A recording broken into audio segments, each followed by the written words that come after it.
या एका रबरने आपण सुंदर असे हेअरस्टाईल करू शकतो। हेअरस्टाईल नंबर 1, हेअरस्टाईल नंबर 2 आणि हेअरस्टाईल नंबर 3 या तिन्ही हेअरस्टाईल करायला जितक्या सोप्या आहेत ना त्याच्यापेक्षा कितीतरी दिसायला सुंदर आहेत। तर कशा करायच्या चला बघूयात। नमस्कार, पुन्हा एकदा आपल्या चॅनलमध्ये खूप सारं स्वागत। व्हिडिओला लाईक करा आणि चॅनलला सबस्क्राईब करायला विसरू नका। तुम्हाला कोणती हेअरस्टाईल जास्त आवडली कमेंट्समध्ये सांगा। हेअरस्टाईल नंबर 1 साठी मी कोणतंही समोरून व्हॅरिएशन केलेलं नाही। पूर्ण केस प्लेन असे विंचरून घेतलेले आहेत, कुठेही पार्टिशन वगैरे केलेलं नाही। आणि पाठीमाग आपल्याला हे केस आहे ते छान बांधून घ्यायचे आहेत। ज्यावेळेस तुम्ही या हेअरस्टाईल डेली वेअरसाठी करत असाल तर समोरच्या फ्रंट व्हेरिएशनची काहीच गरज नाही। तुम्ही ऑफिससाठी जॉबसाठी सुद्धा या हेअरस्टाईल नक्की ट्राय करू शकता। आता इथे पोणी बांधताना आपल्याला पोणीचा जेव्हा रबरचा एक वेढा दिल्यानंतर दुसरे जे केस राहिलेले आहेत खालचे तर ते बरोबर आपल्याला तिथे ट्विस्ट करायचे आहे सगळे केस, आणि त्याच्यावरून आपल्याला रबरचा दुसरा ट्विस्ट घ्यायचा आहे। बघाल तुम्ही इथे आपल्याला केस पूर्ण त्या रबरमधून काढून न घेता केसांच्या बरोबर सेंटरला रबर कसा येईल या हिशोबाने केस बांधायचे आहेत। आणि त्यानंतर असे दोन भाग केसांचे झालेले आहेत, एक वरचा आणि खालचा। इथे आपली हेअरस्टाईल कंप्लीट झालेली आहे का तर अजिबात नाही, आपल्याला हेअरस्टाईल बाकी आहे। आता जिथे आपण पोणी बांधली होती तिथे थोडासा केसांचा लूज भाग करायचा आणि खालचा जो भाग आहे तो त्या लूज केलेल्या भागातून वरती घेऊन यायचा आहे आणि अशा पद्धतीने हेअरस्टाईल एक ट्विस्ट द्यायचा आहे। आणि इथेच मग आपली हेअरस्टाईल कंप्लीट होते। कुठेही पिन लावायची, कुठेही क्लचर लावायची काहीच गरज पडत नाही। फक्त आणि फक्त एका रबरवरती आपली हेअरस्टाईल होल्ड होते आणि ही हेअरस्टाईल दिवसभर आहे अशी राहते। कुठेही तुमचे केस खेचले जात नाहीत, ताणले जात नाहीत आणि केस निघत सुद्धा नाहीत। रबर फक्त या टाईपचे वापरा की जेणेकरून तुमच्या केसांना कॉटनचे किंवा ज्याच्यामध्ये तुमचे केस अडकत नाहीयेत। आणि ही आपली हेअरस्टाईल झालेली आहे। बघा मी तुम्हाला मान पण हलवून दाखवते, कुठेही हेअरस्टाईल लूज होत नाही, अगदी आहे तसे दिवसभर राहते। तर ही आपली फर्स्ट हेअरस्टाईल होती। आता बघूयात आपण हेअरस्टाईल नंबर 2।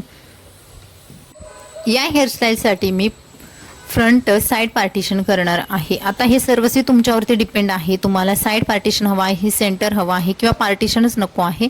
तुम्हाला जसं आवडेल तसं तुम्ही करू शकता। पाठीमागच्या हेअरस्टाईलवर त्याचा काहीही परिणाम होत नाही आणि तुम्ही अगदी नाहीच कोणतं व्हॅरिएशन केलं तरी सुद्धा चालेल। पण या हेअरस्टाईलसाठी मी हे व्हॅरिएशन केलेलं आहे आणि ते त्याला सूट सुद्धा होते।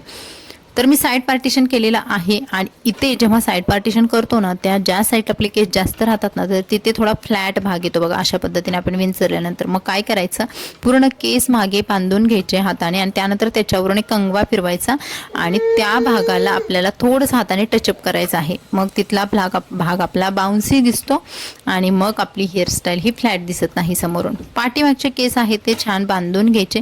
बांधून घेताना परत आपल्याला एक ट्विस्ट करायचा आहे केसांना आणि दुसऱ्या ट्विस्टला असे आपले अर्धेच केस अडकवून घ्यायचे आहेत। पाठीमागे जे खाली केस उरलेले आहेत रबर बँडच्या खाली तर ते पूर्ण केस आपल्याला असे ट्विस्ट करायचे आहेत दोन्ही साईडवरून आणि ते ट्विस्ट केलेला भाग आपल्याला वरच्या दिशेने घेऊन जायचा आहे। बघा अशा पद्धतीने घेऊन जायचं आणि तिथे परत आपल्याला दुसरा एक रबर बांधून घ्यायचा आहे। या हेअरस्टाईलसाठी तुम्हाला दुसरा आणखी एखादा छोटा रबर लागू शकतो आणि त्यानंतर तुम्हाला इथे हा जो भाग आहे केसांचा तो मस्त बांधून घ्यायचा आणि खाली जे केसांचे थोडा भाग राहतो तो सुद्धा आपण फोल्ड करून घेतलेला आहे। आणि त्यानंतर हा जो भाग झालेला आहे जिथे आपण दोन ट्विस्ट केले होते तर तिथे आणखी आपल्याला ट्विस्ट एक करायचा आहे आणि त्या ट्विस्टमधून हे राहिलेले जे आपले बनचे केस आहेत किंवा अगोदरच्या पोणीमध्ये राहिलेले केस आहेत ते त्याच्यामधून बाहेर काढून घ्यायचे आहेत आणि खालच्या दिशेने फक्त एक यू पिन लावून ही हेअरस्टाईल कंप्लीट करायची आहे। तर तुम्ही बघाल आपली हेअरस्टाईल नंबर 2 सुद्धा झालेली आहे। ही हेअरस्टाईल खूप आकर्षक दिसते, बन हेअरस्टाईल किंवा जुडा हेअरस्टाईल बोलतात याला।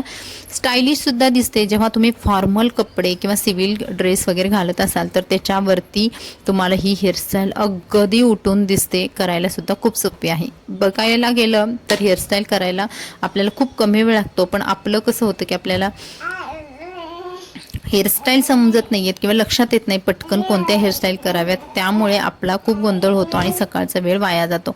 आता बघूयात हेअरस्टाईल नंबर 3। हेअरस्टाईल नंबर 3 साठी परत मी सेंटर पार्टिशन केलेलं आहे। सेंटर पार्टिशन करू शकता। अगेन या हेअरस्टाईलसाठी तुम्ही कोणत्याही प्रकारचं पार्टिशन चॉईस करू शकता। तर इथे आपलं सेंटर पार्टिशन झालेलं आहे। तुमचे सेंटरचे केस खूप पातळ असतील तर प्लीज सेंटर पार्टिशन करू नका, कारण त्यामुळे तो आणखी भांग आहे किंवा आपलं जे पार्टिशन आहे तो जास्त रुंद दिसायला लागतं आणि आपले केस सुद्धा विरळ दिसतात। त्यानंतर पाठीमागे हे केस आपल्याला परत त्या रबरने एका बांधून घ्यायचे आहेत. मस्त अशी पोणी बांधून झाल्यानंतर या केसांचे परत 2 भागामध्ये आपल्याला डिवायडेशन करायचं आहे. 2 पार्ट केले. आता इथे आपल्याला हे दोन्ही पार्ट मस्त रोल करायचे आहे, टाईट रोल करायचा आहे. मी बघा एक रोल केल्यानंतर तो माझ्या मानेखाली पकडलाय आणि दुसरा रोल मी करते. दोन्हीही रोल मस्त झाल्यानंतर ते सोडायचे नाहीत. सोडली तर इथेच आपले हेअरस्टाईलचं फिनिशिंग जातं. तर हे 2 मस्त केलेले ट्विस्ट केलेले रोल आहेत तर ते आपल्याला एकमेकांमध्ये गुंफवून घ्यायचे आहेत. मस्त आपल्याला खालीपर्यंत हे रोल गुंफवून घ्यायचे आहेत आणि खाली परत आपल्याला एका रबरने हे रोल सिक्युअर करायचे आहेत. कुठेही ही हेअरस्टाईल करताना आपल्याला हेअरस्टाईल सोडायची नाही, नाहीतर मग रोल सुटले जातात. रोलचा जो शेवटचा भाग आहे जिथे आपण दुसरा रबर बांधला होता तर तो रबर आपल्या पहिल्या रबरमधून हलकासा काढून घ्यायचा आणि आपली हेअरस्टाईल इथे सिक्युअर करायची आहे. त्यानंतर हा जो खाली राहिलेला भाग आहे तर तो आपल्याला वरती न्यायचा आहे आणि ट्विस्ट करायचा आहे. ट्विस्ट केल्यामुळे या हेअरस्टाईलला आकर्षक लूक येतो. शिवाय ही हेअरस्टाईल एका बन हेअरस्टाईलमध्ये कन्वर्ट होते.